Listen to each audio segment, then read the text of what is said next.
This is Nate. You want to go by Nate or Nathan? Either of Okay, all right. Nate Thomas was born and raised in rural southeast Missouri, and he holds strong to the blue-collar conservative values that were instilled in him at a young age. He is a lifelong Republican and is of the Catholic faith. Currently, Nate is a physical therapist at St. Francis Medical Center, where he also works in their IT department as part of the clinical build team for the electronic medical record system. He and his wife own Bold Marketing in Cape Girardeau, where they work with clients across the U.S. on how to best position their businesses for success within their respective industries. In addition to having redeveloped multiple commercial properties in Cape Girardeau, Nate also has entrepreneurial experience launching and building business from the ground up. Having successfully sold a small manufacturing company, he started as a unique service offering to the region. It remains in operation in Cape Girardeau to this day. Nathan has an extensive background in policy and government, having previously worked in government relations as a policy expert in Washington, D.C. He has successfully fought for and achieved common sense solutions within the halls of the U.S. government. Currently, Nate is a city councilman for the city of Cape Girardeau. He has served and currently sits on numerous boards and committees at the local, state, and national levels. Always striving to make an impact in their community, Nate and his wife have supported countless nonprofits throughout the region in a variety of unique ways over the past 15 years. Plus years, actually. Nate and his wife, Dana, have 3 children, 1 who is in college and 2 currently attending Cape Public Schools. Nate received his bachelor's from Knox College and attended graduate school at Emory University in Atlanta, Georgia, where he received his Doctor of Physical Therapy degree and his Master's in Business Administration. Welcome, Nate. Thank you for joining us tonight. Thank you for putting this on. Yeah, so we're going to get started. Question number 1. Prior to running for state rep, what government meetings and or functions have you attended, and what was your purpose in doing so? As you said in my intro, I have put in the work, put in the time, put in the effort over 15 plus years to be actively engaged in all levels of government, to act upon our First Amendment right to represent our needs and wants and voices on Capitol Hill at the U.S. level, as well as state houses across the United States and within Jefferson City. I'm very familiar with the legislative process. I've worked within it for the benefit of some of our most vulnerable populations. Most proudly, our veterans and our active duty military, but also the disabled, our youth, and the elderly. I have sat in the halls and had specific meetings with the committees of jurisdiction over those areas in the U.S. government, fighting for the rights of our veterans and for our military. I had that experience. I moved back here to Southeast Missouri to start an entrepreneurial business. I still have been actively engaged as a citizen advocate all across the United States. Thank you. With that being said, I have this past experience and I have this past expertise that when this vacancy was created, I had the conversation with my wife, with my family, we prayed on it, that this was the opportunity, that now was the time for me to use that experience for an even greater role to serve the city of Cape Girardeau. That was the same compelling draw that I had when the vacancy was created at the city council level. And thankfully, I threw my hat in that ring.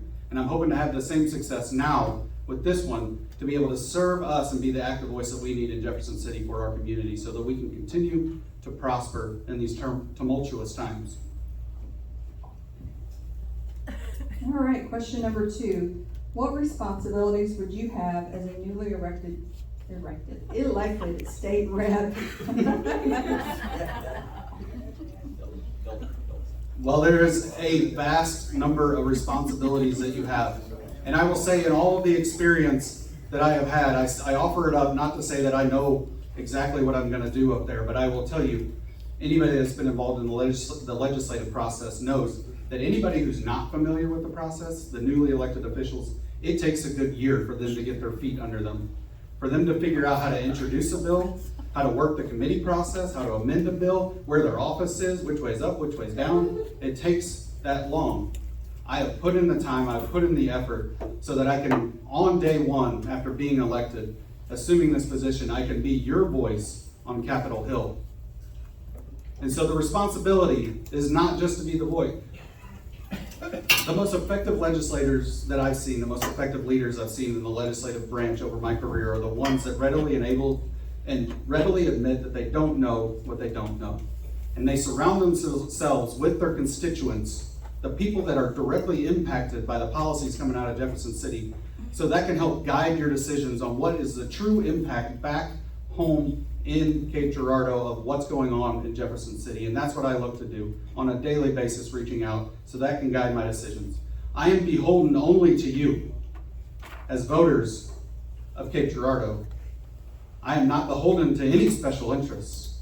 And believe me, in that first year, when you don't know what you're doing, I have seen it time and time again, the legislators can succumb to the special interests and the lobbies and the people that are trying to gain favor for a purpose that doesn't necessarily coincide with what is best for Cape Girardeau.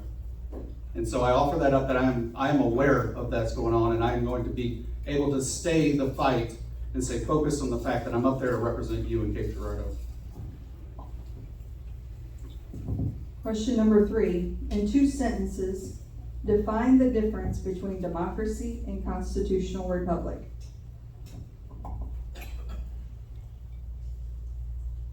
Well, democracy is government of the people, by the people, for the people. A democratic republic, man, Will I'm leaving. disagrees with me here. No, I was agreeing with you, dude. Wrong answer. And a democratic republic is what we have here in the United States. It is our form of government that has been successful over the past 200 plus years. Finished? Yes. Okay. 2 good sentences. job. I may have had a semicolon in there somewhere. So. All right. Question 4, what are the top 3 specific issues that are most pressing for our state and country at present? For our state and country, well, I will offer up that this position, you need to be focused on what you can do at the State House for our area back here. So yeah, there are things going on nationwide that you won't be able to have an impact on if you're being realistic with yourself in Jefferson City. So for me, the number one thing is the effects of the economy right now. And so with that one, I know you said 3, but there's like 15 subparts to that one. Because you can talk about the 9% inflation that is squeezing everybody's pocketbooks. You can talk about the $4 to $5 to $6 to $9 a gallon that you can pay at the pump and what that affects people. Then that has the trickle-down effect of the fact that you can't buy as much as what you used to, which then hurts our economy and hurts our local businesses.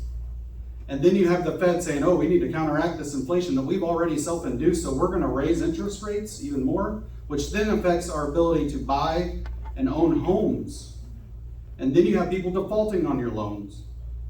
We need to be aware of all of these effects, of the ramifications of the poor policies that have been put in place in Washington, D.C. And we need to protect ourselves from it in Jefferson City so that we can buffer our corner, our neck of the woods from the effects of what's going on economically.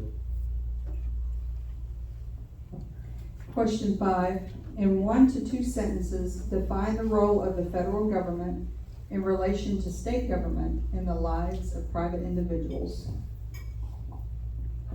1 to 2? My goodness.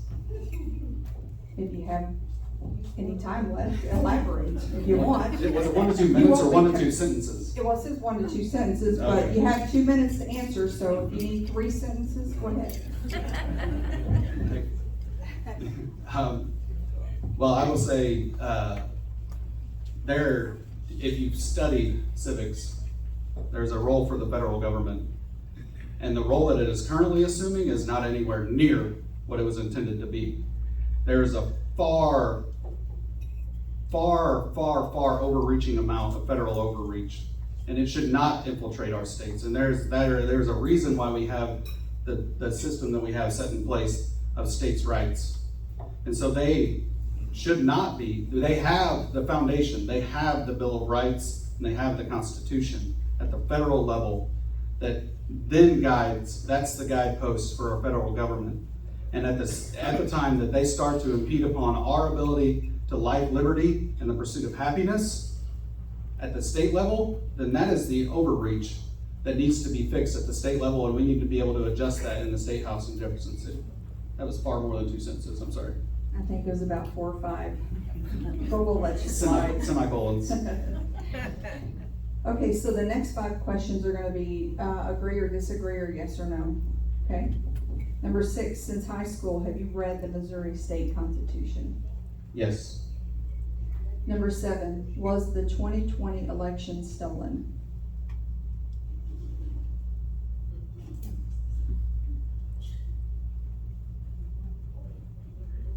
That is a hard one to say in a yes or no, because to give the background of how you justify one or the other. It is. Can't say? I'll say no. Okay. Number 8, is election integrity of paramount interest to the voters? Absolutely. Number 9, every human being, including unborn, has a right to life that cannot be infringed. Absolutely. And number 10, the Second Amendment should never be excluded from the Bill of Rights. Absolutely. That concludes the questioning. Thank you, Nate.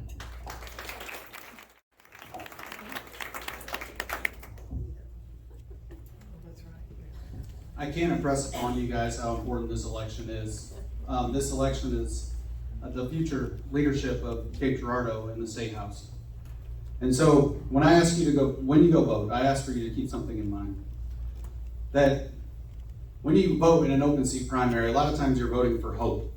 You hope that someone will stand up for what they say that they think that they might. You hope that some skills that they may have in their work life may translate to success in Jefferson City.